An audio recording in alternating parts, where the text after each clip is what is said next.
right, and welcome back to Logan Simmons Photography. Great to have you here with me again, and today I want to talk about an update to one of the Topaz Labs products, probably one of the most popular ones, which is their Sharpen AI product. It's version 2.1, lots of new features, specifically the object recognition and its masking tool has been really improved a lot. In fact, that's a new feature, the object recognition. So we're going to dive into it and see, if this is effective or not. But before we do that, make sure you're subscribed to the channel, hit the subscribe button, hit the bell notification so you know when there's a new video out. And once you watch the video, if you like it, hit that like button. Help us out a lot. Shows that you like it, helps the algorithm and all that fun stuff all the YouTubers always say. But I'm going to go ahead and show you an image here on my computer. We're actually in Adobe Photoshop. We'll go ahead and get into Sharpen AI, which is available as a plugin here for Photoshop, and I believe the Lightroom Classic program as well. But I've got just a 6 megapixel image here pulled up of a gorilla, which is specifically why I wanted to try the object recognition, because it actually will recognize animals specifically, of course, also I think buildings and cars and all sorts of things. But as you can see here, just for a 6 megapixel image, it's reasonably sharp there, Mrs. Gorilla. So, we can very easily use this as is, but I want to see if we can spice it up just a little bit. So I'm going to go up to filter here, and we will go ahead and invoke the Sharpen AI plugin, which will take just a second for it to load up. And I think it may have remembered some of the settings I have previously here, but let's take a look at the interface. They changed the color scheme around just a little bit, so that's just a minor cosmetic thing. But it's already invoking it right now and making some adjustments.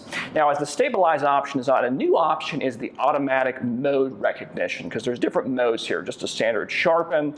There's a stabilize mode. If maybe your image was a little bit shaky, it's going to try and correct that. Or if you were a little bit out of focus, there is a focus option, which will, somewhat correct that focus. I'm going to go ahead and do auto and see what it says here. I said this is a reasonably sharp image, but we could still use a little bit of work. And for that reason, I guess it's selected just the standard sharpen one. But I really want to make it pop just a little bit more, I think. So I'm going to go ahead and turn the auto feature off. I don't think it quite works for this image. I'm going to do stabilize. That's going to be a more dramatic effect. You can see it already rendered it out there. And it is definitely, really sharp, maybe a little bit too sharp. And you can see down here under settings, again, very similar to the previous version, although there is now an, I guess that auto option that may have been there before, but probably improved. You can control the amount of sharpness. Noise reduction is also available there. You can also add grain if you're into that. So I'm going to go ahead and say auto. And probably rightly so there, you can see it has backed off on the sharpening just a little bit, which I think is appropriate here in this image.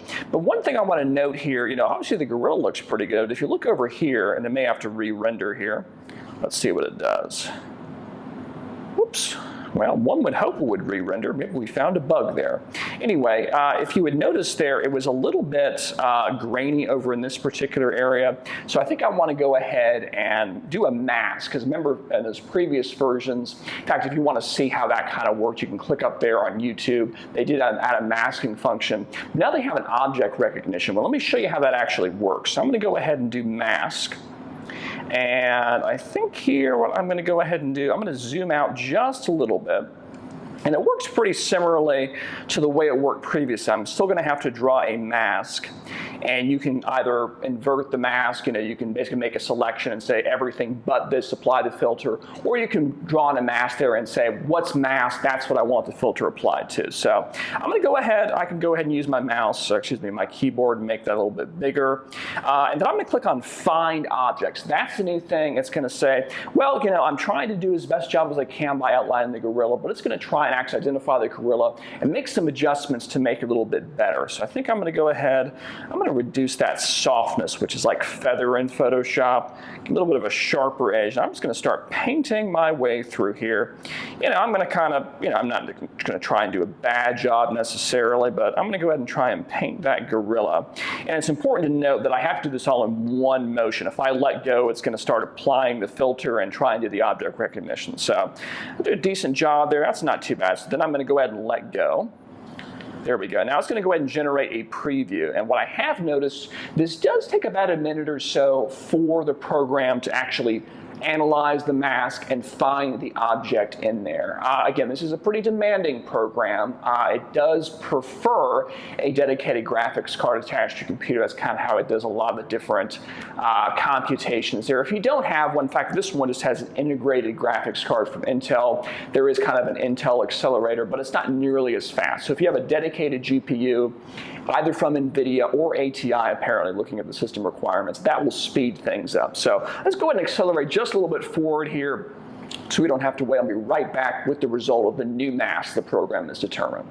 All right, and we're back. And you can see here, it has kind of sucked in the mask just a little bit and has done a little bit better job outlining the gorilla, I think. Now, is it night and day? I wouldn't say it's night and day, but definitely I think it's worth the extra minute or so of processing. So I'll go ahead and hit apply mask. And again, the mask is going to be where the filter is applied. And elsewhere around there, we don't want to make that background grainy or, have that overly sharpened look. So we're going to go ahead and just use the mask like that.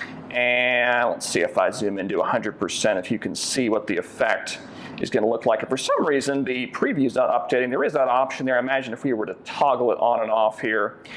Let's see if I can make that work here.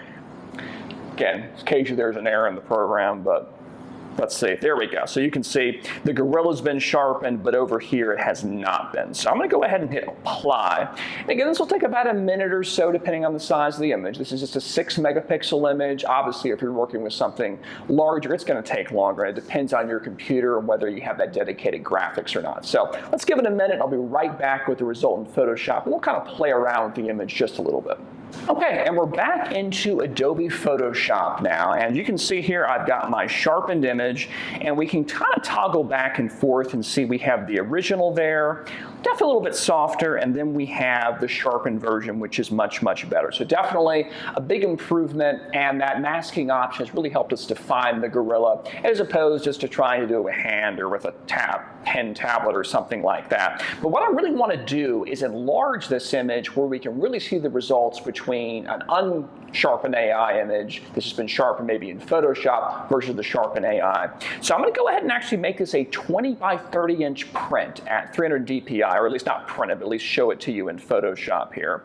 So we'll go ahead and do that 20 by 30. We're going to leave it automatic resampling and just let Photoshop do the business there. Now, of course, Topaz Labs does have their gigapixel software. You can watch the review up there of that, which is a little bit better than Photoshop. But I'm just going to go ahead and use the Photoshop enlargement today. And it's already gone ahead and completed that. And you can see here, it's still very, very sharp. In fact, it may need some Gaussian blur, I imagine. I do see as well where it did pick up a little bit of the background when we did that sharpening. So not a problem. I think I'm going to go ahead and Photoshop, grab my blur tool there, and just start painting maybe a little bit right in here. Just to get rid of a little bit of that sharpening, because again, if we were to print it there and someone were to look very closely, it might be just a little bit distracting. So we don't want to do that. So we'll go down here and let's kind of look around the leg and the thing here. I got a little bit, not too shabby. So just give me a minute here. We'll go ahead and brush this out. I think the other side was just fine, if I'm not mistaken. Yeah, that's not too shabby. So we'll go ahead and do that. And then I think overall, to be honest, I think I want to do a Gaussian blur. That's how sharp it is. But I don't think it's necessarily overly so. I think we could still use this. So go up to Filter, Blur, Gaussian blur there. And let's see what we got. I'm going to go ahead and move myself up to my gorilla friend, or I'll try here. Where are you, my gorilla friend? I want to take a look at the face specifically, zoom into 100%. And let's see here. 0.9 pixels. Back off slightly. I think that's pretty good. We don't want to do too much there. Now, I want to go ahead and open an image that was already sharpened in Photoshop without the Topaz software and also enlarge that 20 by 30 size. And let's go ahead and compare the two. I've got it all right here. And we'll go ahead and zoom into the same area on the image here. So right in the middle of the face there. It's already been sharpened. And that's the regular Photoshop sharpening enlargement. Here is the Topaz version. Let's kind of flip back. There's the no Topaz. Here's the Topaz. One thing, you notice kind of how the eyes and the creases there under the eyeballs there, it's not very well defined. But if you go over to the Topaz software, you can definitely see those wrinkles there in the face. well, I don't know if she'd appreciate calling wrinkles. We'll call them just folds. How about that? Maybe she's more appreciative of that. And then, of course, you can actually see moisture there in the eyeball itself, which before, maybe slightly, but you could barely see it. This would be a very nice print. And bear in mind, folks, 6-megapixel image. It was from a DSLR from back in the day, but still only 6 megapixels. Look at what the Sharpen AI product has done. We didn't even use their gigapixel software. This is just the Photoshop interpolation with the Sharpen AI. So definitely, I think this is a nice upgrade to have.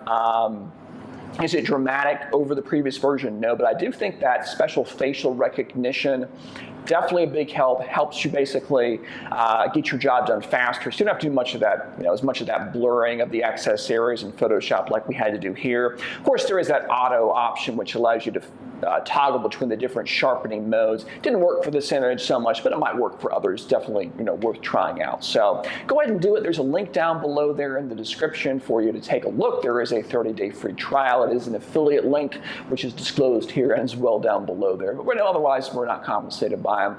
Other than that, of course, we review all sorts of products here, so not just Topaz. But definitely appreciate you watching here. Again, if you liked the video, hit the like button, comment down below, let me know what you think, and we'll see you next time. Have a good one. Bye-bye.